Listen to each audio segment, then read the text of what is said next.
Hey guys, welcome back to my channel. If you're new, hi, my name is Haley. I'm a cashless budgeter and caregiver who's working in a relationship with finances as working towards financial freedom. If that's something you're interested in watching, please leave a like, comment, subscribe down below, and let's get into this video. Hey y'all, so I am here to budget my last, scheduled full-time checks for July. It is a magic month for me.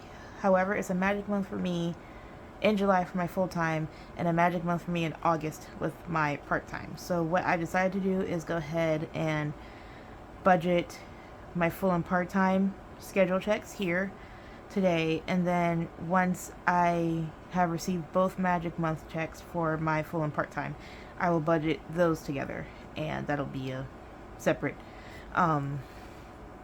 budget and video. So just to let you guys know. And also, I did not have time to print off another sheet from HK Budgets. I usually do my budget on for my part-time, so I'll probably just do it down here on this section and have them all in one place. And may or may not restart it again in August. I don't know. I might just keep my part-times on the bottom of this page. Maybe. They're not usually that large, so I'll figure that out when I get there. Alright, so let's jump into this budget with me. And it's actually kind of funny that I received almost, if not the same amount for my second check. So net, we brought in $1,012.97 this time.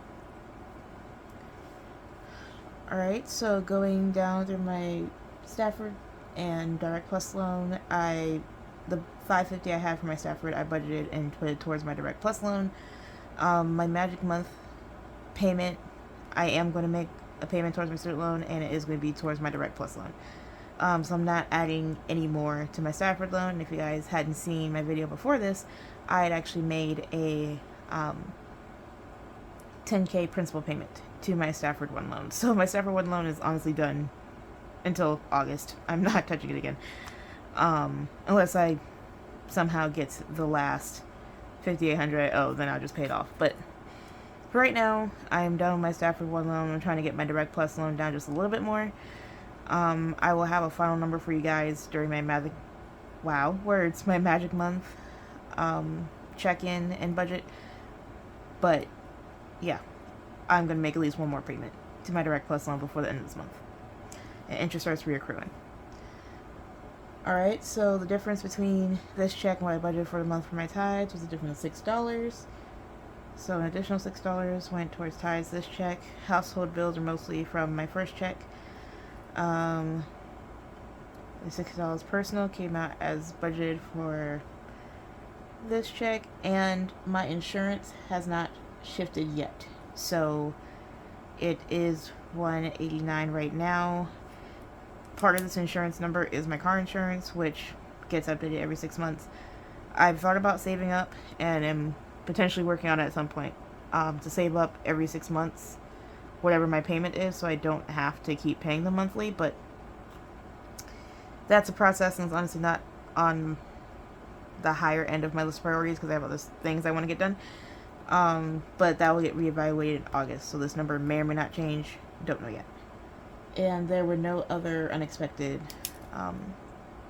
bills or anything, so that's a 0. All of my transactions came out as budgeted, so I'm just going to check mark those very quickly. And we had, I can erase this now, saved a total of $15 for my impulse intervention challenge, and that $15 went up here to my Direct Plus loan at the beginning of the month. Alright, so now getting into the savings part, this is where it's going to get interesting. And again, this is kind of wrapped in my last video talking about my principal payment. Me wanting to make that high of a payment did require me to use some of my savings. I already knew that was going to potentially be the case, and I already thought about it being the case when I said back whenever our repayments restart that I would make one lump sum payment. But the size of it, I didn't know how far along I would be in paying down my loans. And I also was not expecting the interest to start reaccruing now, which, again, I am grateful for the pause and the forbearance that was given. Restarting interest is 100% fair. So I decided, instead of continuing to make payments with the interest and then pay it down, I decided to pay down as much as I can first, and then work on paying my student loans off with the interest. And then once I get a final set in stone repayment plan, go on from there. I personally am not jumping off of the save plan forbearance. One, I don't have a need to. I'm not looking for PSLF or any type of forgiveness. And I also don't know what the other payment plan options are necessarily. I don't mind the standard repayment plan. I've been paying my loans as if I've been on the standard repayment plan thus far. So any plan I get on wouldn't really make a difference for me. But I decided to stay in the forbearance mostly because I don't have required payments at this very moment. So I don't have to necessarily plan when my extra payments are being made at this point in time. I know once I start a repayment plan, unless my date changes, I would have to plan out my checks so that I'm paying my student loans technically a month in advance or 25 days in advance, and then have extra payments go that way, but I haven't figured out 100% what that would look like yet, and I don't want to jump the gun now, especially when I am trying to still pay down or make as many principal payments as I can reasonably before the interest officially reaccrues. So with me saying all of that, I've decided to just stay in the forbearance until I get moved elsewhere or am prompted to apply elsewhere. I'm just going to continue paying my loans as I have been and making my extra payments as I have been. Whether or not you guys will see a separate full-time or part-time paycheck budget and stuffing, that might be different. I am trying a new approach, I guess, to my budget, and you guys will be seeing it now. I'm going to try it now and with my Magic Month check, and if I like it, I'll keep it. If I don't, then I have my budget prepared if I don't. So what I'm going to do now is, instead of predetermining what binders I want to put money into, I've decided that I'm just going to make what I call a restuffing number. So basically, that was a door slamming if you heard that. Basically what this restuffing number will do is I will take all the money I would have put and dedicated towards particular binders, just lump sum them together. Got the hiccups. Wow, lump sum them together and send them to a bucket I made in my savings. And once that bucket has been filled, or I decide that I want to disperse the funds, right now I will probably do that every month at least, mostly because I am trying to rebuild my savings from the mass payment I made. Which, do I regret that mass payment? Absolutely not.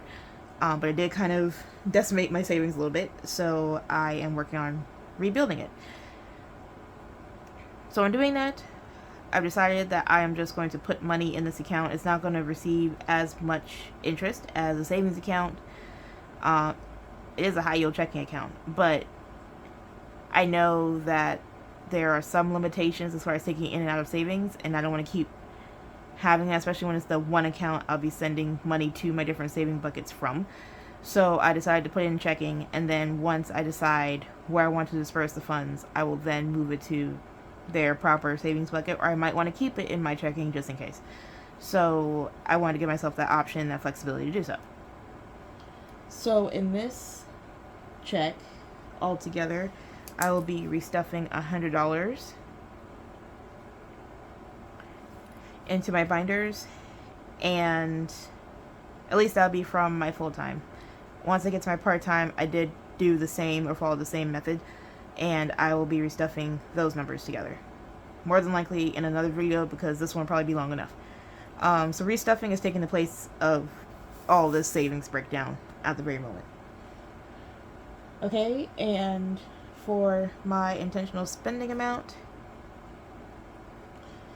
from this check, was the remainder, which was $62.97. Okay, so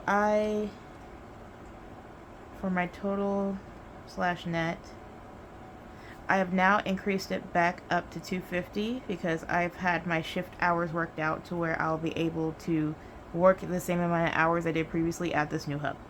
So that was situated. And exciting news, I also got a merit bonus / raise from my part-time.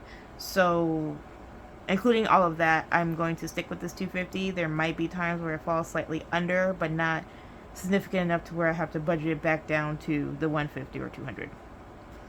Alright, so I budgeted $250, but with my regular check plus getting paid for the holiday and the bonus that came through, they put it all in one check. I net a total of $621.88.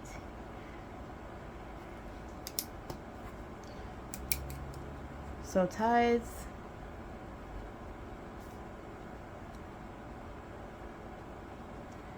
budget was I'm just gonna keep this unclicked. Usually I don't like keeping my pens unclicked, but that's okay.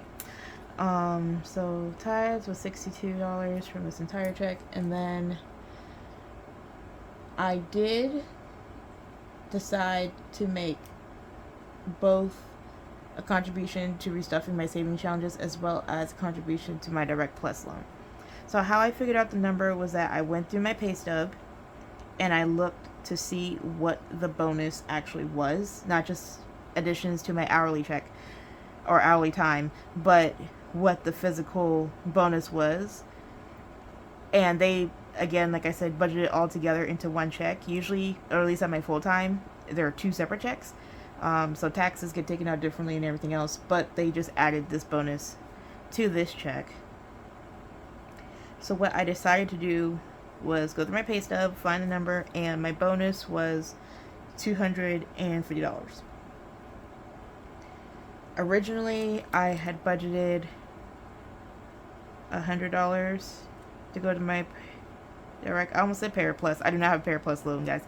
$100 to my Direct Plus loan and $100 to restuffing. But since the bonus itself was $250 pre-tax, and I was able to do so in this check, I just went ahead and put what the equivalent of the bonus was to my Direct Plus loan and